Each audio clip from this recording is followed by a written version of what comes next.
And now, weighing in out of the blue corner, Josh the Pug Thompson. 100% and on the other mic, he weighs in from the red corner, Big John McCarthy.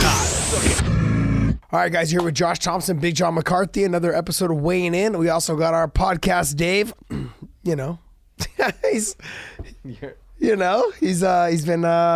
He's been whining and crying. We didn't film yesterday because I was driving back from LA for the kids. That's all right. You know what? You're coaching kids. It's okay. Dave doesn't understand that. He just thinks the world revolves around him. There's a guy who didn't want to film yesterday. So I can see, we didn't even hear what he said. See, so excuse my voice. I was coaching the last 2 days, and so my voice is completely gone. Just perfect. Trying to get it back. This is gonna be great. Lovely. This is gonna sound wonderful. I'm gonna actually just step aside and let John talk pretty much the whole time. God damn! Don't do that, please. So look. Realistically, there's only one fight to talk about on the whole card. I mean, the whole card was just, I mean, there were some good fights, but there was nothing out of the ordinary on the card that happened that we just kind of, but the main event. I did see Derek Lewis throw a flying knee. Come on. Yeah. 285, 90 pounds off the ground, in the air, trying to throw a flying knee. My hat is off to him. It's the effort that counts. Very true. That is true. Why you get hot balls and have to take your shorts off in the cage. Yeah, because my balls are hot. Derek Lewis's flying knee or Yoel Romero's backflip at the face. Yeah, I was about to say that. Was good too. For someone who is, what is he, 42? 42, He's 42 or 43. DC can do a standing backflip with no hand. Like he did a back somersault, like a back handspring or whatever it was. DC can do a straight backflip still at like 40, however. Yeah. But hold on. Let's look at it this way. You're looking at DC, and I'm not. It's really great. You're seeing him do it when he's warmed up and everything. Yoel comes out all dressed in a jacket, jeans, a hat. He comes out for a face-off, and all of a sudden he starts doing a dance and then tries to flip. That's hard when you're cold, dude. Yeah, not only was he cold, then he went right to the splits. I believe he went right to the splits after that. That was. Look, that's years of practice. That's years of genetics. That's just years of him just being him. I love. That's a lifetime of being just a genetic freak. Yeah, I wasn't a huge fan of him when he first came into the sport, and I was like, and then I kind of started falling in love. I was like, but he has really grown on me. I think his personality is really what did me in. Like he's like a really good guy, man. Yeah, he seems like a really awesome guy. He's a good guy. I've liked him since when he was in Strike Force. He came out and just a hell of a wrestler, but he was always, working and getting better at things, and just genetically, just think if that guy had started MMA when he was 20-some years old. Come on, man. It's crazy, man. A freak. Another top guy that came from Strike Force. Funny how all these guys, they're from other organizations. Anyways, I'm gonna move on because we're past. Let's move on. All right, let's talk about Reyes and Jones. Yeah, let's talk. Did you watch it? Yes, I did. I did watch it. So what'd you think? I actually had it 4-1 Reyes. Oh God, no! What is wrong with you? How did you do that? I can tell you exactly how I did that. You gave him the fourth round? Yes, I did. Okay, why? Yep. He did more damage in the first part of the round than he did towards the end. Than John did. John walked. No. You're the reason why I started watching fights like this. Good. I'm going to let you know. Good. You're finally. Hopefully, you'll start learning something. Damn it. Well, I have it 4-1. Apparently, I haven't because I had him winning. I had him winning rounds 1 through 4. Even though John was walking him down, John was pushing the pace, John didn't land the significant strikes throughout those rounds. Tell me, what does that walking him down mean in the fight? Nothing. It doesn't mean shit unless you're throwing something. There you go. Yeah, unless you're scoring. Yes, and he wasn't scoring. He wasn't scoring anything more significant than what Dominic Reyes was. I'm going strictly based off of, I'm going strictly based off of our conversations, you and I. I started watching fights the way that you told me to because that's the way the judging system should be ran. It should be. Look, just because you're putting pressure and you're not throwing things, I got to agree with you. I hate agreeing with you. It drives me insane. I hate it. You're learning that I am right most of the time. Not all the time. Not all the time. Not all the time. I admit I'm not right all the time. But how did you have it? I mean, because I had it 4-1 going based off of what your criteria was. I definitely, watching the fight, no doubt, easily the two easiest rounds are the first round and the fifth round. First round goes to Dominic Reyes. Fifth round goes to John Jones. Yep. Okay. Second round, it's actually, in my opinion, the closest round of the fight. But there's a moment within it about, I'm guessing when I'm saying the seconds here, but about 45 seconds left in the round.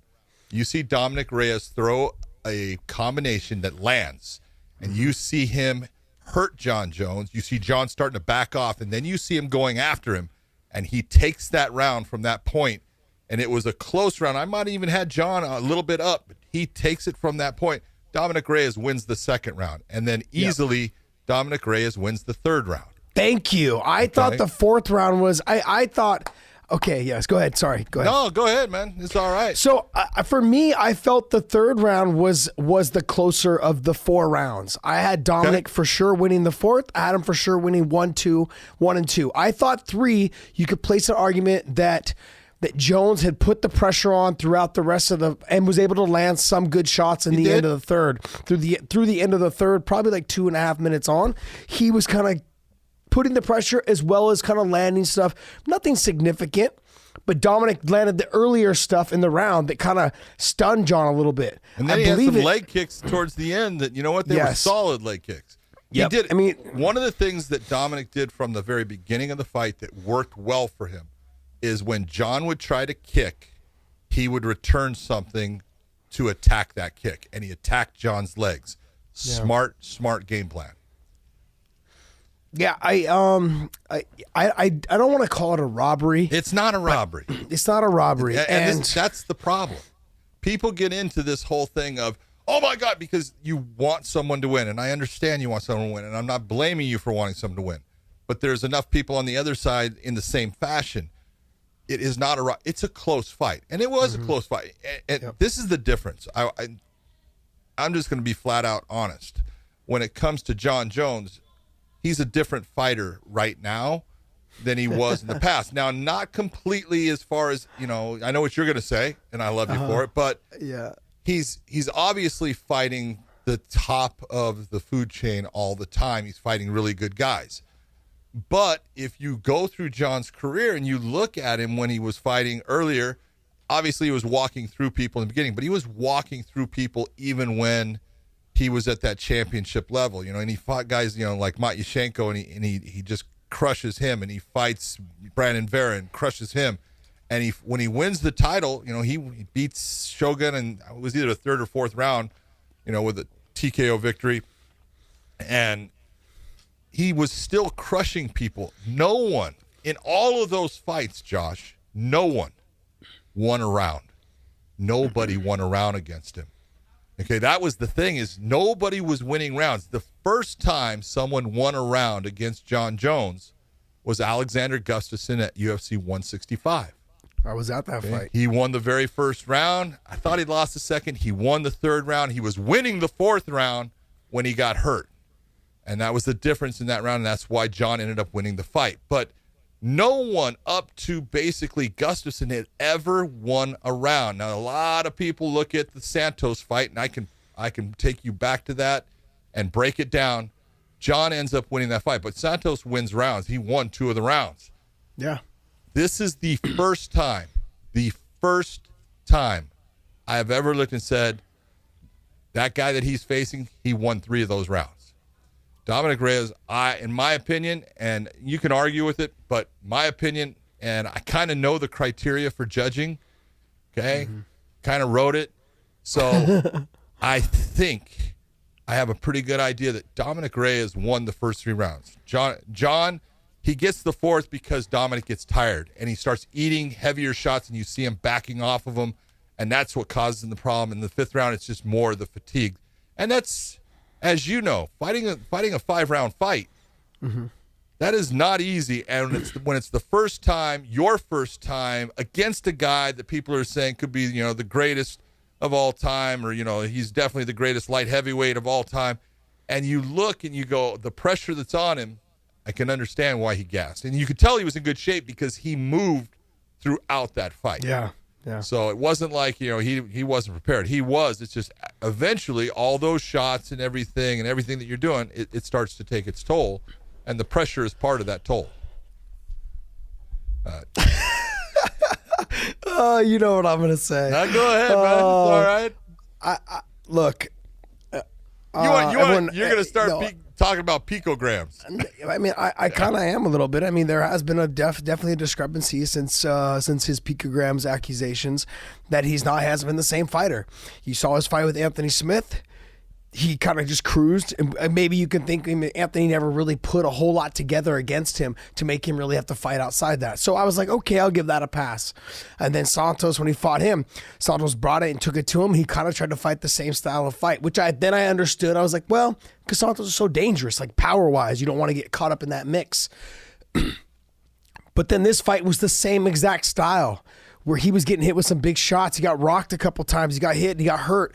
Like, I really feel that I've seen this before in people. His explosiveness doesn't look the same. Remember the young one? Remember the strength doesn't look the same. The strength, but also his creativity and his explosiveness, his confidence to do the things outside of what he knows may potentially work. His spinning back elbows was some of the first in the game. Yep. Like him doing those things. Before, he was willing to experiment and do that's. I've seen it with too many fighters. You look at guys like Phil Baroni, who the speculation is he's abused for years, and the fact he was a bodybuilder. Come on, you know that he was using. So so to say that though, but here's the thing: to look at his body physically looks fine. But the explosiveness of when you overuse something or when you've used something for so long and now you don't use it, you see it in athletes all the time. They don't have that explosiveness anymore because they've used it all up when they were using whatever PEDs. And I feel like he's not as fast. At 32 years old, I felt like that was still kind of like my prime. And I've seen guys, DC didn't even really start to get into the sport until like 30, 32. Like, you know what I mean? Like, that's somebody who has never touched anything in his life. Looks like Kung Fu Panda. You know what I mean? Like, it's good comparison. He still has the explosiveness. He's slowed down, obviously. He's 41. Sure, he'll be 41. He's 41 He's years 41. old. You know what I mean? Like, he's slowed down. But I'm saying, like, when he came into the sport at 32 or 30 years old, he still had it all. And so to see John at 32 years old not have it the way he had it from before, it really put some things in my mind like, hey, maybe he was abusing for years. Maybe he wasn't. I'd hate to say that he is or he did, but it's a strong possibility. He's not the same fighter anymore, and I've seen it in other fighters. We've seen it for guys that when USADA first came in, those guys that were all ripped and looking good and fucking were just electric, those guys all fell off shortly after. All of them did. Yeah. And as much as people want to criticize USADA, and I criticize them probably more than anyone, because it does seem like it's a little bit of it's a UFC run program like that. I've always said that. I feel like, look, when you're paying a company to do, it's a UFC run program. If I'm paying a company to do a job, as long as that doesn't affect my bottom line and doesn't take away my main events, I'm okay with that. And I always announce it afterwards. We saw with the Nate Diaz fight. It's taking away their main events, though. But not always, though. Here's the thing. It took away John Jones against Daniel Cormier when he was all upset that I was going to referee his fight at UFC 200. Yes, it has taken away their main events. Okay, but then they replaced it with who? With Brock. I mean, no. Wasn't Brock? Who was the main event? Brock was there, but the main event ended up being Miesha Tate against Amanda Nunes. That's right, Amanda Nunes. That's right. Yeah. Brock was on that card though. Yeah, correct? Against Mark Hunt. Mark Hunt. And then Mark Hunt. That was another. Pissed about the steroids, man. That's another thing. But look, all those things aside, I put the speculation on the fact that is he a different fighter because of what happened before? I thought when I look at guys like him and I see what's going on at 32 years old, he shouldn't look the way he looks when you look at the way he used to look. Yep. And granted, he's fighting really fucking good guys. Yes. These guys are good. Dominic Reyes is good. I didn't give him the credit that he deserved. He's good. I've been watching Dominic since he was an amateur. He was fighting at the U of MMA that was in Los Angeles. It was a promotion with Turi Altavia and Jay Tan. Great promotion for amateurs. Mm-hmm. And that's where I first saw Dominic fight. And I go, Joe Stevenson was his coach. I go, damn, you got a good one, bud. because you could tell he was super athletic, super fast, long, and he had a hell of a left hand. And, he's a good fighter, and he's only going to get better. Yeah. He's going to be the champ someday. Just telling you straight up. I think that curve for him was for him to get past that 4th and 5th round without getting stopped and getting past those championship rounds. And for a big guy like that, that height, what is he, 6'4", 6'5"? Yep. I mean, that height, that length, that amount of body mass to try and carry around for 5 rounds is no joke. And he did a great job. The other thing too, I'm trying to remember who was commentating. I think it was Rogan and Dominic. Yeah. Yeah, so Dom was saying, and I agreed with Dom also, for a big guy to move as much as he did throughout that fight, even when he wasn't throwing, he was moving. All that lateral movement, all that movement all together, that's a ton. I mean, like Dave, producer Dave here probably weighs about the same as Dominic Reyes because he's so fat right now. Because, but for him, podcast Dave can't even walk to the fridge without getting tired. Reyes ran, he didn't run, but he moved for 25 minutes straight and was still throwing punches. He did phenomenal. I was excited to see him perform. I had it 4-1. I slightly gave him the 3rd round. I gave him the 4th. How did a judge have it 4-1 for Jones then? I have no idea. And I was going strictly based off of the criteria of who landed the cleaner and harder shots. And when John was pushing the pace, I took that out of the equation because he wasn't throwing. Well, now hold on, because John Jones said that he won the fight because he got takedowns. What about those? No, absolutely not. Come on, why not? We've talked about this. I know we have. I want to hear it. There was nothing done. The takedown and the immediate stand up. There was no damage done. So what was it? And you're telling me, right? Because you're telling me the very first thing. And this is where I'll get into Joe Rogan a little bit, and I'll get into some of the other guys that are criticizing the judges. They have a right, I think, to criticize them a little bit. Oh yeah. Here's the thing. We don't need a new criteria. The criteria is working if the judges are following the criteria. Bingo. The criteria is right. I should let you do this. Why the fuck am I talking about this right now? I want to hear the criteria. The number one criteria is damage. Am I right or am I wrong? You're looking at striking and grappling, and what is that person doing towards damaging their opponent? We're looking at big strikes. If it's knockdowns, that's number one. If it's damaging strikes, then we get into volume. And that's when all those little punch stats start to come in, but that's usually not going to just be what you see. Then if it's grappling, obviously it's the grappling, the takedowns, but what does he do with the takedown? Does he land strikes off of it? Does he go for submissions? If you get a takedown like John had against Reyes, he takes him to the ground, boom, his butt hits the ground, and you see Reyes post right up and gets right back up. What did we have? What did that takedown do for John to make him win the round? Did it hurt Dominic in any way? Did not hurt him in any way. Okay, did it put Dominic in danger of losing the fight as far as he was close to, being knocked out by that takedown or submission by it? Yeah. Right? No.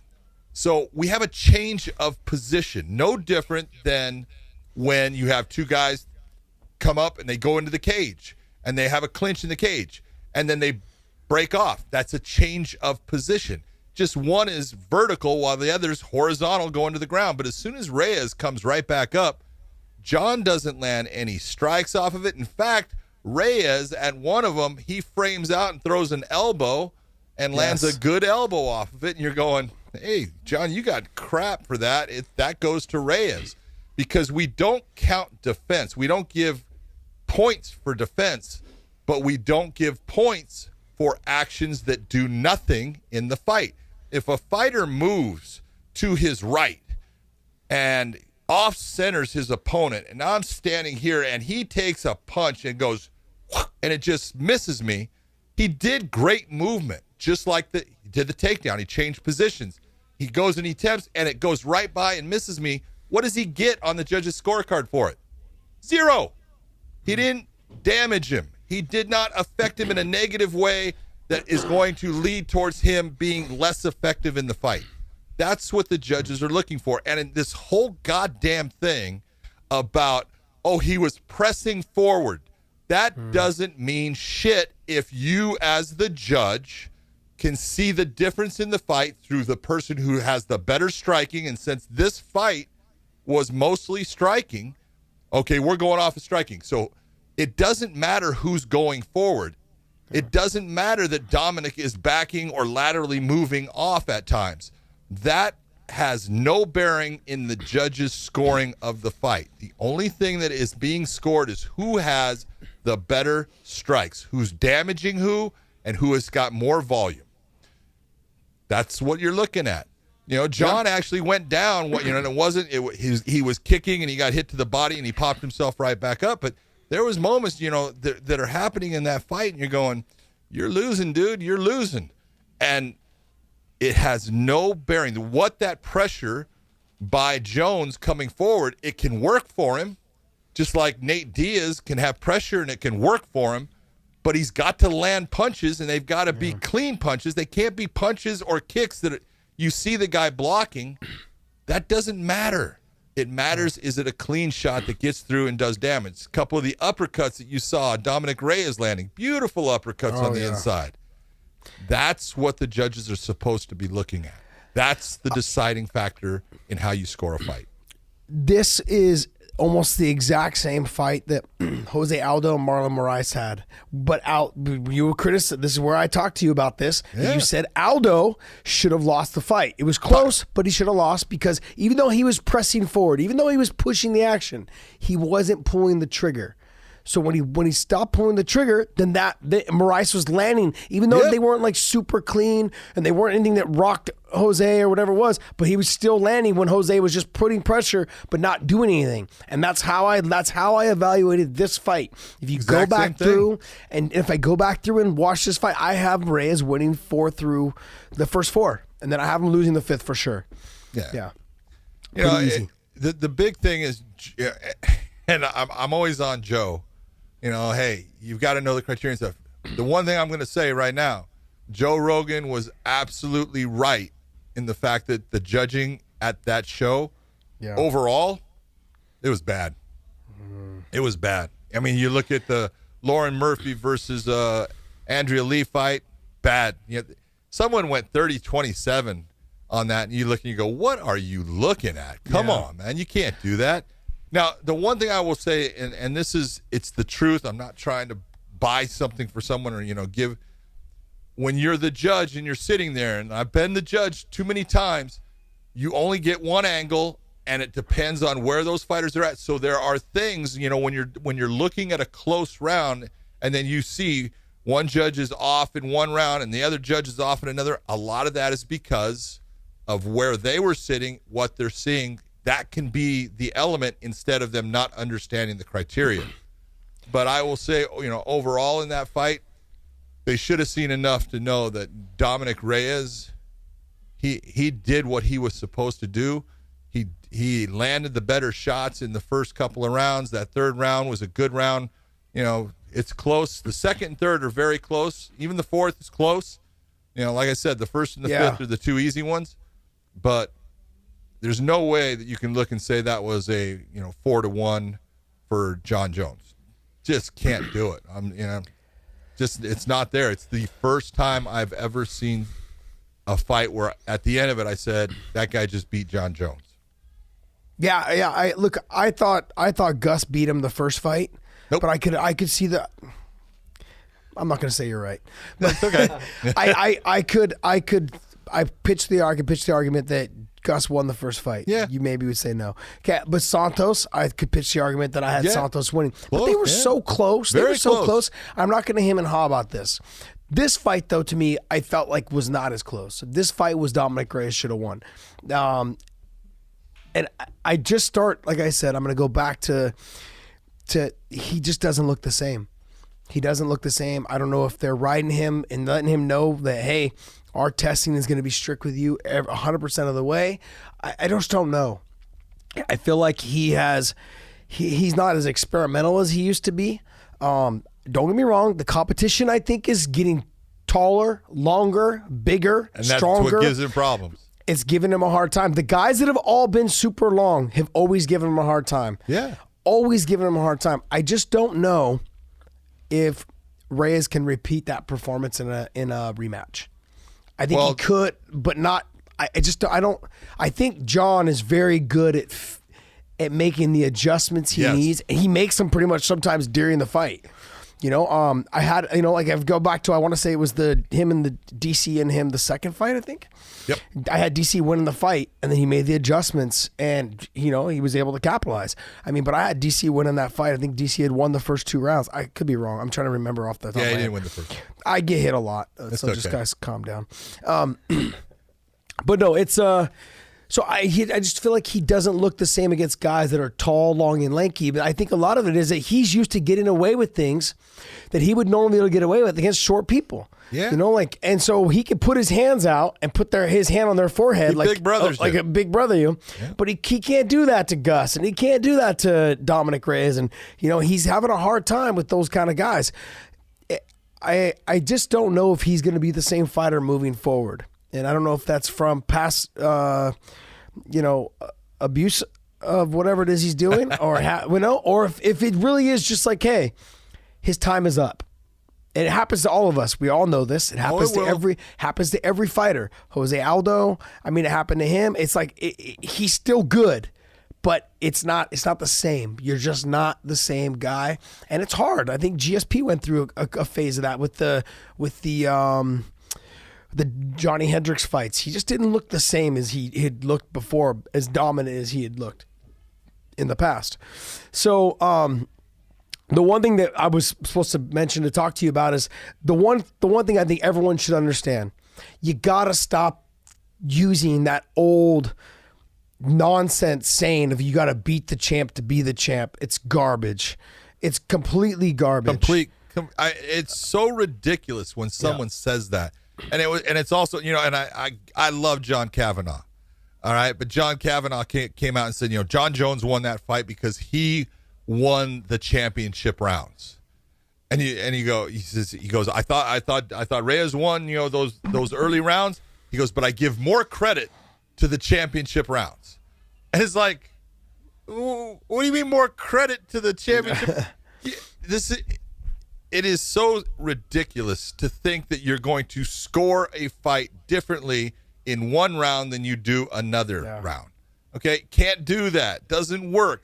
That's in the NFL, when they get to the fourth quarter, it's not, okay, now if you score from, a field goal from 50 yards back, you get 4 points. No, you don't. The scoring is the same. And it doesn't matter if you're the champion or the challenger. When they step in that cage, he is the defending champion. That championship belt is not his right now. It is sitting on a table, and it is up for grabs. He is the red corner fighter, and the challenger is the blue corner fighter. And there is no difference. You only have to beat that man by one shot in the end to win that title. That's just the way it is. It's unfair to look at it any other way. If you thought about, okay, your team, the Chiefs, they just won the Super Bowl. So next I'm going to Disneyland, baby. I'm going to Disneyland. So next year, every team that plays them has to beat them by at least 4 points because they get a field goal, 3-point advantage because they're the Super Bowl champs. That'd be nice. It'd be nice, but it'd be freaking ridiculous. And it's ridiculous when people get this whole thing about you've got to beat the champion. By beating them, what Reyes did in those first couple rounds, that's beating the champion. There comes a point where if you're the champion and you lost 3 of 5 rounds, you've got to finish that opponent to keep that belt. Yeah. And it doesn't. The only thing being a champion does for you, the only advantage there is exactly what you saw with John Fitch against Rory McDonald. When you have a championship fight and it becomes a draw, the champion remains the champion. That's his advantage. I also feel that guys like John Jones, like GSP, like Habib, Patricio, I think now, and Lima as well, when they walk to the cage, I almost feel like the judges look at them as like, oh, that's the champion. It's almost like the first round is, I know it's not supposed to be that way. I think the judges sometimes look at them and go, a little bit in all of them, They've been champion for so long, and I could see they're human. You got to remember, judges are human. I could see them looking at GSP and going, "That was a close round, champion." You know what I mean? Like, I know they're not supposed to. I get it, but I could see it like, oh, it was a really close round, champion. GSP. Jones, Patricio, Lima, if just for the first round. Then if it gets a little hairy in the second, I can see them going, maybe, like it. But yeah, I don't like that. I've never liked, you got to beat the champion to be the champion kind of thing. You either win or you don't. But I did want to ask you this. What keeps us from a couple things? One is changing the scoring system from a 10-9 to something else. There's that. And then also, what keeps us from, I think someone had pointed this out yesterday and said, we're us in boxing are pretty much the only sports that don't let the scores be shown. Why not? Yeah, you're right. Why do we not? And it's one of the things that, I'm going to be bringing up, coming up with the rules of MMA, the rules committee, is I'm going to bring up, let's talk more about open scoring. I will tell you this. I've seen it in boxing. I was part of it in boxing for one night, and I could care less as the judge that, they were showing my score. That doesn't mean anything to me. But it did affect two of the fights that were going on based upon we had one fighter that he won the first 6 rounds of the fight. It's a 10-round fight. And he basically ran and cruised, and he changed the fight based upon knowing that he was up by those rounds. He had won those 6 rounds. I'm just going to cruise. And he was like, I can't knock this guy out. It's not working for me that way. I can outpoint him, and now I don't even have to worry about that. So it can negatively affect a fight. But I would tell you, yeah, that can happen. But it can also have the reverse effect, and it can make a fight where both guys know, I have to win this round. This round is the world title right here. This is my 5 minutes. And so it's something that I think that we need to actually look into and talk about, maybe trying it and seeing if, what people think of it. Is it going to change the scoring? It's not going to change the scoring at all, but neither is changing the point system for the scoring. The biggest problem we have, and as simple as it can get, I'm going to ask you simple.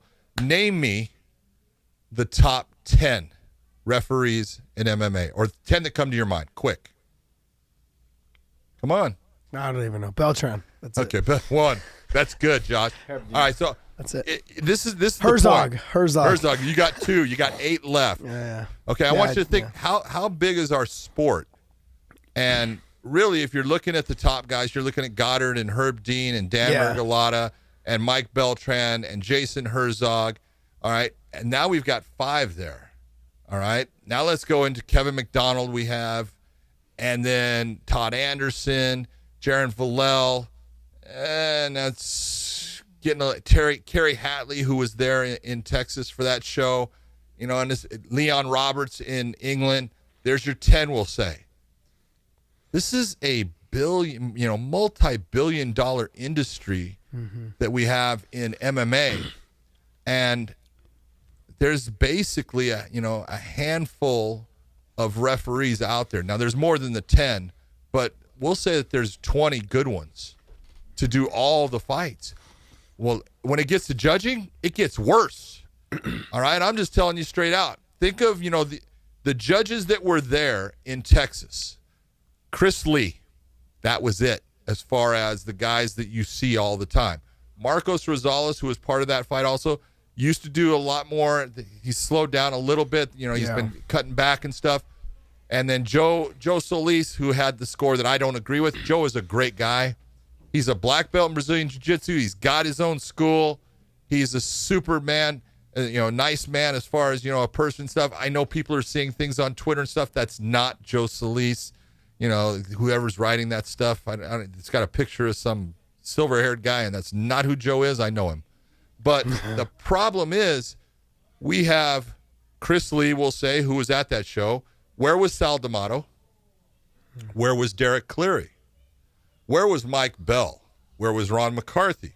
Where were the people, where was Eric Colon? There are certain people out there, but I just named off 6, and it only gets to about 8 with judging. And that is the best that we have out there, and it doesn't go that far. There's a couple guys in England, and, they're there that I'm missing right now that, they're also good, but there's just not this big pool for the size of the sport. But it has to be where people are starting to look and say, hey, man, you got to have these guys, because if you don't and you have this major show and this world title fight, you have got to have the best people there, the people that know the criteria, how to judge by the criteria, and are not changing anything. There's the question of the Texas Athletic Commission is the ones who assign those people, all right? If you bring in strong people, you'll normally get strong results. You bring in weak people, you'll normally get in weak results. Now, they're trying to use a lot of their own people that are, they're housed in Texas and stuff, but you have got to think about, why did you not go after getting these other people to be part of that show? The UFC has never complained about paying for the travel and boarding of a judge that they believe in for a show. They do it every show. Bellator has never complained about bringing a judge or a referee, the hotel, the plane flight, never made a complaint once about them. The only thing that they'll complain about, both the UFC and Bellator, is they'll bring that person, and then the commission will put their local hometown yokel as the main event referee, and they're going, whoa, wait, what are you doing? Yeah. Now, it's not that they, as far as, personally like, Mike Beltran better than they do, somebody else. It's that they have worked with him and they believe in him now, and they know that this guy will do a job, so I'm not going to have any controversy in my show. Same with Herb Dean, hopefully. Same with Dan Miragliotta. Same with Mark Goddard. That's what you're looking for. And you've got to look at the Athletic Commission. Shame on you guys. Okay, first off, yes, you do have to train more people, but if you are Texas and you still haven't changed your rules and some of your judges are judging off of an old system, don't think that Chris Lee is coming in judging new system all the time and then comes into your state and changes. He doesn't. But your guys are judging off of possibly a different system because you're not changing your regulation. You are lagging behind. You are the problem with the sport growing, and you need to change. So their rules is different than the rest of the unified rules. You know what? There's the way the unified rules are right now. It is screwed up. So it's not unified. It's the last thing it is. Okay, it is the Scrabble of rules. We had talked about this, I think, about 2 months ago. You had said they were supposed to come up with something by December, correct? By January. By January. They had talked about it. It was supposed to be all done by January, and here we are now. February. In February, and a huge fight just went through this last weekend, and now we should have had a change of guard. We should have had a new champion, and we didn't, because based on not just the rules, but just the way that the judges are looking at this fight and how their criteria is looked at. See, and that's the real thing is, people are going to say you can change anything into anything you want. If the people sitting in the chairs are not using the proper criteria, you got a problem. When a Derek Cleary or a Sal D'Amato or a Eric Colon or a Ron or a frickin' Mike Bell sit in that seat, trust me, they know what the criteria is, and that is going through their head as they're watching, and they're counting things off and looking and deciding what is the most effective maneuvers that are occurring, what is the damage that's occurring, who is actually doing better in this round. It's all based off of that criteria. Because if you don't have that criteria and you're not using it, then you have nothing. Yeah, I just I had it 4-1 Reyes. I don't know if he will. The way John is brilliant. I think also Greg Jackson deserves a ton of credit as well, because they know how to game plan for rematches. They know how to game plan, period, for fights.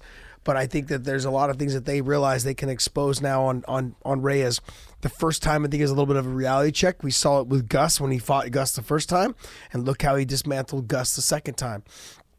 Gus was also not the same fighter, but still, it should have been a little bit closer. Once the fight hit the ground, it was a completely different story. In the first fight, when Gus hit the ground, he was able to pop back up. Gus was able to do a lot of good things from the bottom in the first fight.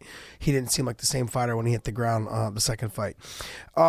John is not the same guy. Whether you call it USADA or whether you just say basically he's getting older, 32 years old, you can say whatever you want.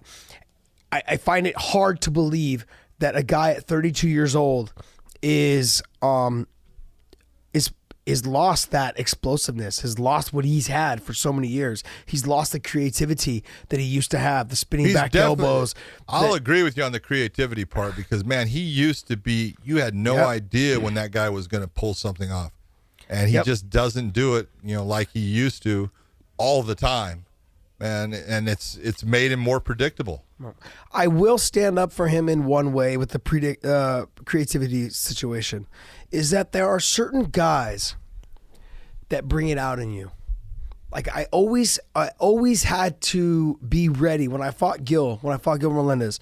I always had to bring something new, something different, something that he maybe potentially had never seen, because I knew that he knew who I was. Like I think with him in DC, he did a lot of things that people didn't think he could do. I think now after that, it's like almost like he's looking for that other person, his next nemesis, and he hasn't found it yet. Maybe Reyes will be it now after all this, but he the way he was before to get to the title was that young, hungry, just no one's gonna stop me. I'm gonna do whatever I want. I have all the athleticism. I am John Jones. Him and DC went through that whole thing with each other, but DC motivated him to be better, to be to be the best he could be, because he didn't want to lose to DC. He fucking hated DC. You know what I mean? Like he didn't want to lose to DC. Now that all that is behind him, there's nothing. I feel like there's nothing really motivating him to stay relevant. Like, I mean, outside of this whole Reyes controversy, there's nothing. I mean, there was a little bit of controversy over the Santos fight, and there's no controversy with the Anthony Smith fight. I don't even know who he fought before that. You know what I mean? Like it's that, but that's the problem with being the champ is you're the guy that's got the target on you, and you've got to find the motivation for each guy that they're bringing up and they're going to groom and put in front of you. You got to find that motivation for getting ready for that guy, for setting the game plan, and for getting mentally prepared to go into battle against him. That makes it tough, when you're the target. I kind of like, Valentina Shevchenko said, I like being the champion because I don't have to worry. I know that the next one they're going to bring up is going to be good. Yeah. But it's that's a great mindset from the champ, but it's not easy. It's not an easy one. She hasn't been the champ very long. That's true. And that's the thing. You take guys like GSP. You take guys like John. I'm John surprised. Just set the record for the UFC, most titles. Yep. So I mean, I look at guys like him. I look at guys like Patricio, he's been the 45-pound champ for a while now. I look at guys, I'm like, how are you guys still getting up and getting motivated? John, I feel like it's starting to get there where he's just not. Maybe he's not getting motivated. Maybe it was other things that he has done in his past that now have taken away, or maybe it's just time for him to either move on and go up to heavyweight for another spark or excitement or something to motivate him. But I can tell you this right now, that guy that fought Dominic Reyes does not beat Stipe. I don't think that guy beats Stipe. I'll tell you what, if there's one thing that fight showed, John Jones, and I've said this about him before, though, he's got a chin. The guy can take a shot. He's tough as hell. Yeah. I cannot take anything from him as far as his durability. He's durable. He's tough. He takes a big shot. You know what? I honestly think he beats Stipe. Here's the only reason why I say he doesn't is he's very flat-footed right now. if he wasn't so flat-footed these last couple fights, I would say, yeah, this guy just runs circles around Stipe. The guy that moved around a lot, side kick to the thighs, long reaching, like long punches, using his athleticism, all those things, spinning back, keeping him guessing. That to me would be like the worst thing for Stipe, because we saw it a little bit with DC. DC was able to kind of like do things that Stipe was not used to heavyweights being able to do, and John's going to bring that. But John right now, his last 3 fights has been very flat-footed, very just like walk you down. No, it's John moving different. up to heavyweight is going to be faster, man. Yeah. Because they're slower. He'll be long too. They are slow. There's no heavyweight as long as him in the goddamn UFC. Now, there's obviously, when you're talking about, you got guys like Ngannou. Hey, if Ngannou can touch his chin, he can put anybody out. All right, but man, John's not easy to hit with a clean shot. No, he's not. He uses that length so well, man, and he's got a great rangefinder on where he needs to be. He just sits in that pocket and waits. Now, he pressured Dominic because he knew that was a way of trying to break Dominic down, and used it well. But again, I thought Dominic handled it very well. He obviously got tired in the end, and it slowed down in those last couple rounds a little bit, but he was there.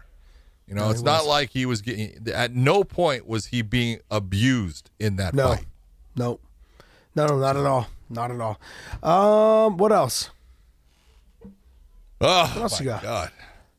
That was the big one. That was that was really it was overwhelming. I thought Shevchenko just showed exactly what she is. Yeah. She's so good.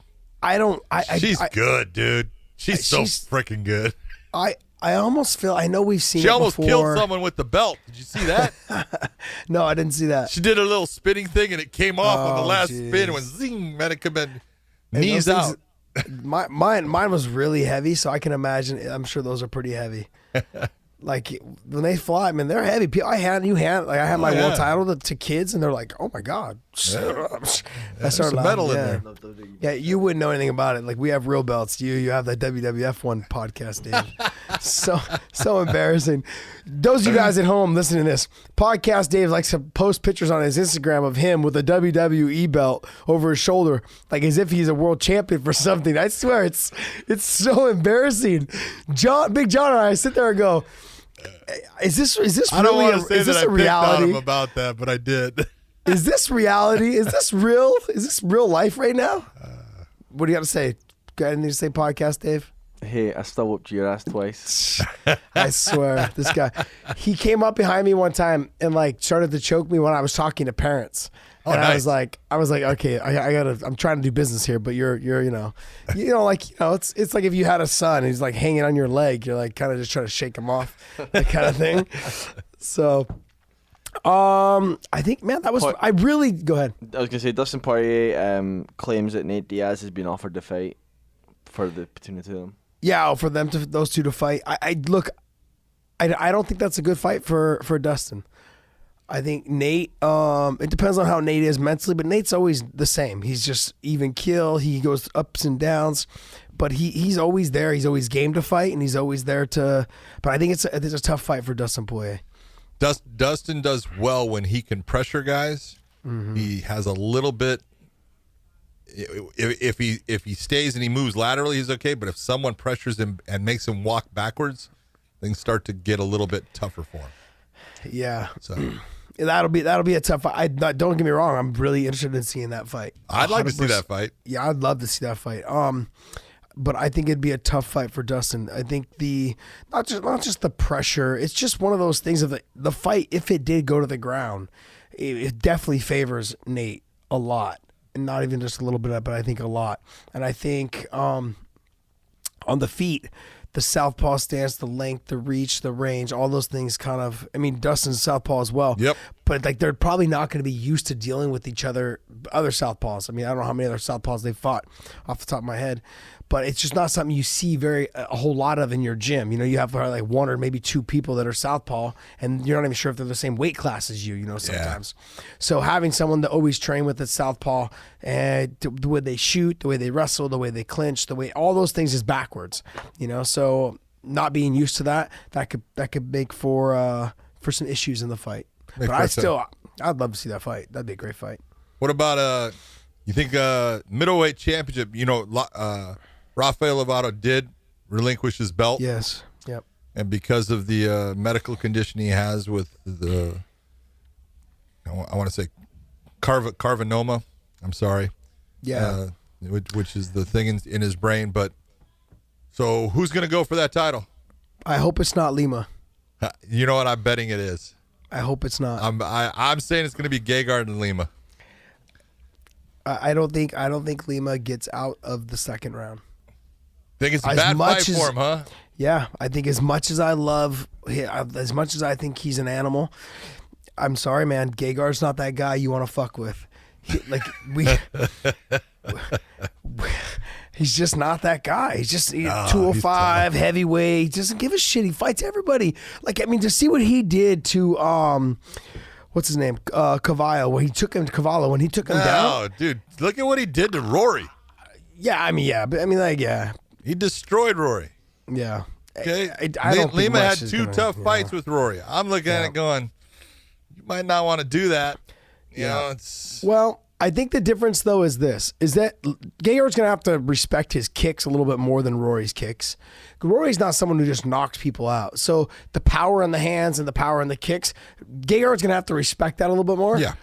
But the one thing that Gegard doesn't have to do is stand with him. Gegard just take him down and just do what he does to everyone when he gets on top. Just fucking obliterates them. Well, you can talk to Lovato. You said, man, if there's one thing that I was so impressed with when it came to fighting Gegard Mousasi, he goes, his jiu-jitsu is legit.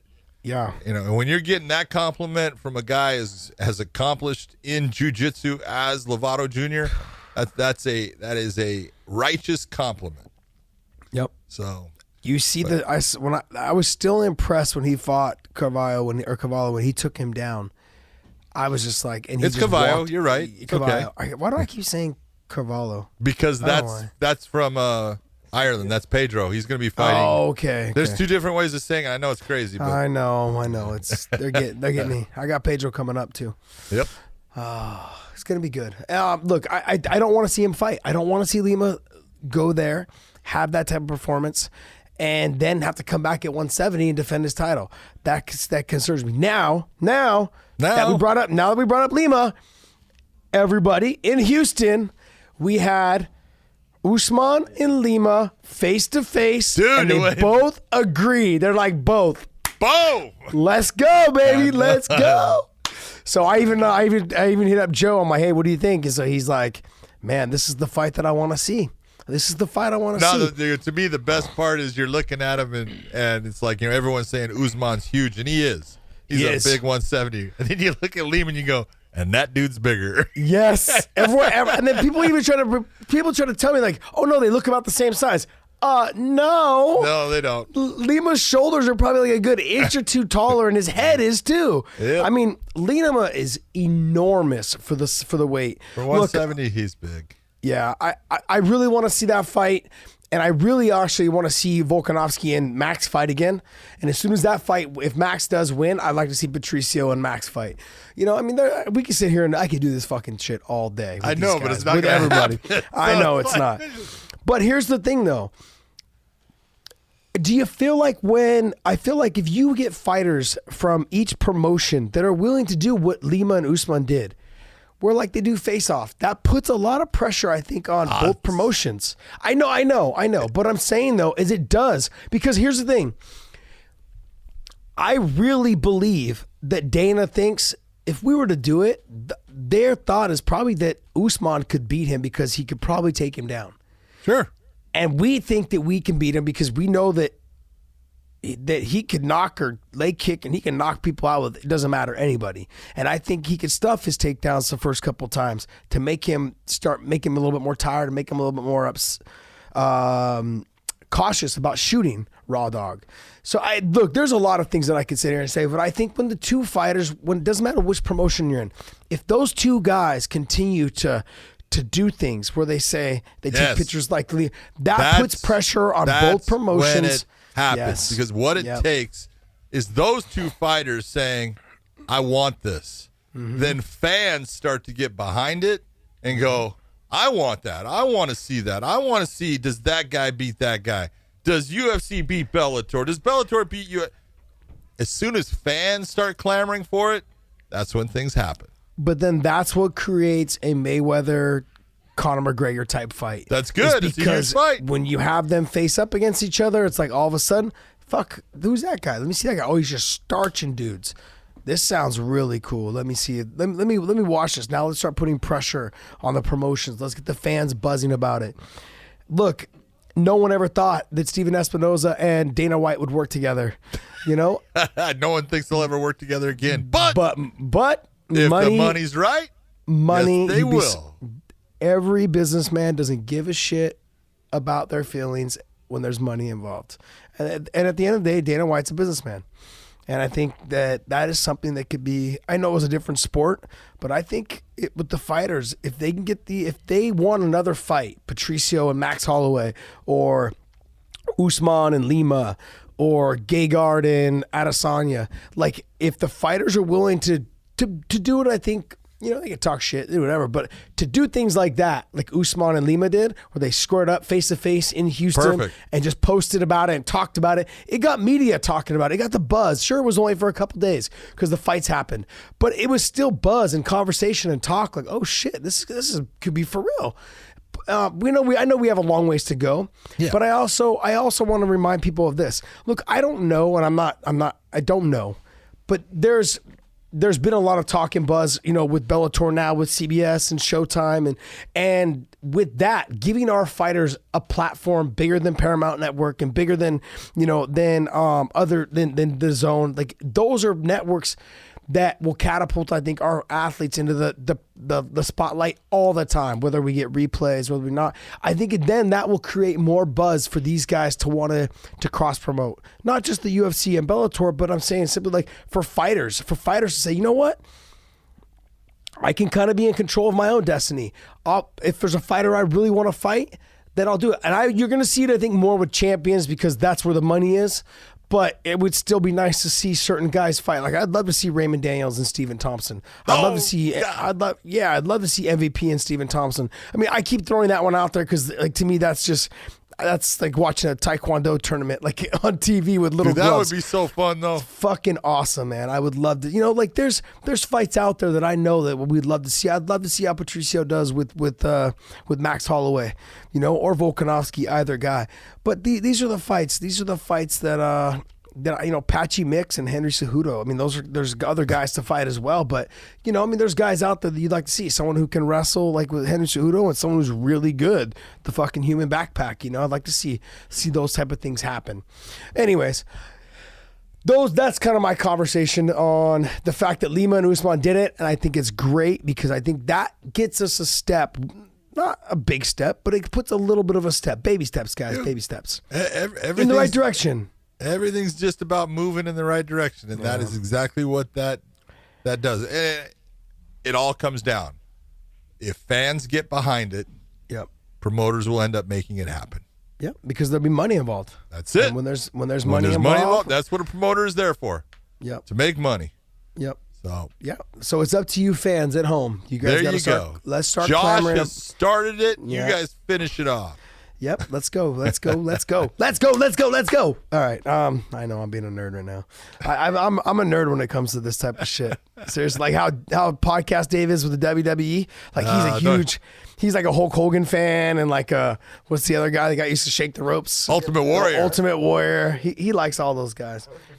Yeah, it was before your time. You didn't come into the sport till The Rock, huh? Yeah. So you're like one of those flash in the pans. You just like the biggest star in the world. Oh yes, he is. Hey, Dave, did you hear that? You didn't come into the sport until even Josh is acknowledging it's a sport.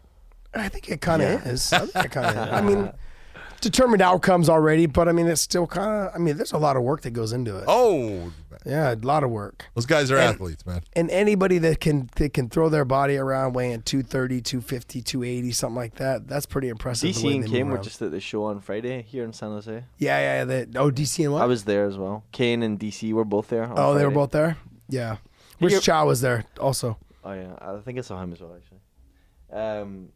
Kane's participating, bro, so why are you getting so mad about it? No, I don't get mad. Mad about what? Kane's in the WWE. No, yeah, he is. Why are you hating on it so hard? Kane's getting paid. You pay to watch that shit. Yeah. Kane's getting paid to do it. There's a big difference. I pay to watch your shit as well. Big difference. You know, watch your shit as well.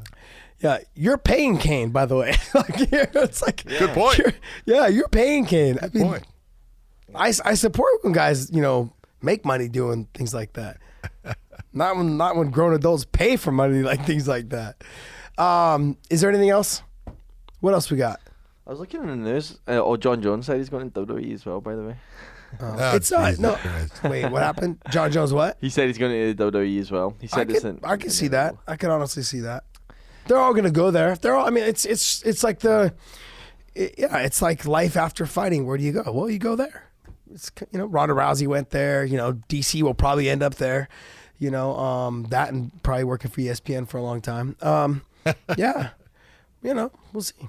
What else? I think that was it, man. I really just wanted to talk about the Reyes thing. Yeah, that was the big thing. And the Usman and Lima thing, only because that kind of tickled my butthole a little bit, because I saw that and I was like, this is pretty good. This is something I think fighters need to do. They need to set the market for themselves. You guys have got to create the market for yourselves. If you guys are at home and there's somebody in another promotion you want to fight, let's get after it. If that guy's the champion, you're the champion, let's go. Everyone's talking about these big money fights. There wouldn't be a bigger money fight than you cross-promoting against another promotion against their champion. That fight would do more money than outside of like the Blessed and Volkanovski probably rematch. And even though I don't know how much that's going to get big viewership, but if you have a cross promotion, you have the champ versus someone like that. I mean, I don't know. Yeah, you have champ against that fight. The one that's going to be hard to beat is if you have Conor. Connor's going to bring the bucks. He's going to bring the eyes. Yeah, I think also too with Khabib now. I mean, Khabib's up there. I think just as big. I think Khabib's almost as just as big a star as Conor, but just in a different way, in a different format, like on that side of the world. Huge star. huge. Side of the world. Oh yeah. He hasn't really. I mean, he's hit the U.S. I think he's definitely hit the U.S. We see it when he comes into town. He'll be here, I think, in a couple of weeks, like maybe a week or two. When he comes here. You've got probably anywhere between 10 to 20 people waiting outside AKA every day, to get autographs, to get pictures, he's hit that level. He's hit that level of stardom, It's good to see. I'm happy for him. I remember when he was only 20-0. It's crazy. I was cornering him for his fights, and I'm thinking to myself, man, this kid's really fucking good. I'm glad I'm going to fight him.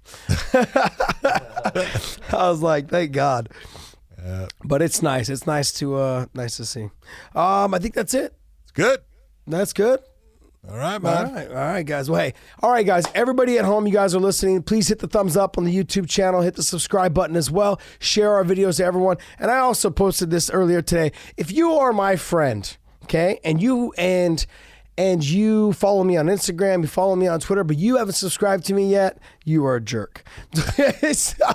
I was like, hey, you guys, come on, guys. Hit the subscribe button on iTunes, SoundCloud, Google Play, Spotify, iHeartRadio, all of those. Hit the subscribe button. You can go ahead and turn the notifications off, but I'm okay with that. Just hit the subscribe button. Let us know what you guys want us to talk about. YouTube as well. Follow me at The Real Punk on Instagram and on Twitter. Big John. Follow me at John McCarthy MMA on Instagram and Twitter. Mm-hmm. Then, other than that, you can't find me anywhere. You can't find me anywhere.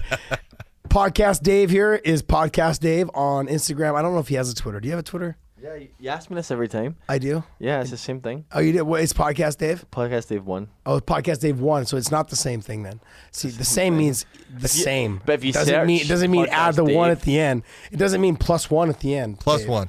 Okay. It's like a date when he goes on Twitter. So, it's so funny. Somebody had just commented, I think, like our last show about how I give you such a hard time. Yeah, well, if only they saw what goes on off the camera, it's nothing worse. If they only saw what happens off the camera. Yeah. Yeah, when I smash you and beat you up, and throw you around. Man, okay. All right, guys. Hey, It was great to see you. I feel like it's been forever since I've seen you. It has been forever. Yeah, you ghosted me. You just went dark. Did you really use that term ghost? I ghosted you. You're starting to fall into the Dave category of WWE stuff. Come on. So you do Thackerville and I do Dublin. I do Thackerville on the 21st and you're in Dublin on the 22nd. You know, I had a really good card, and it kind of... You did. Oh, man. It's kind of died out. We lost. It kind of died a little bit. We lost Quealy versus Primus, but we got Bungard. Bungard should is a good fight. He is good. It's going to be a good fight. And then we lost James Gallagher. I know. That sucks. That sucks. And Cal Eleanor has just been through shit for this one fight. Like the last time for the brain scans, and now this. And I'm just like, man, this poor guy. I know. This has the makings a little bit of the whole Khabib and Tony fight. You know, I feel like it's never going to happen. Second time, man. I know. All right, guys. Thanks for listening, and we'll see you guys soon. Hopefully, we'll try and drop another one before we all leave out of town to break down our fights that are coming up. All right, guys. Take it easy. Later. Bye.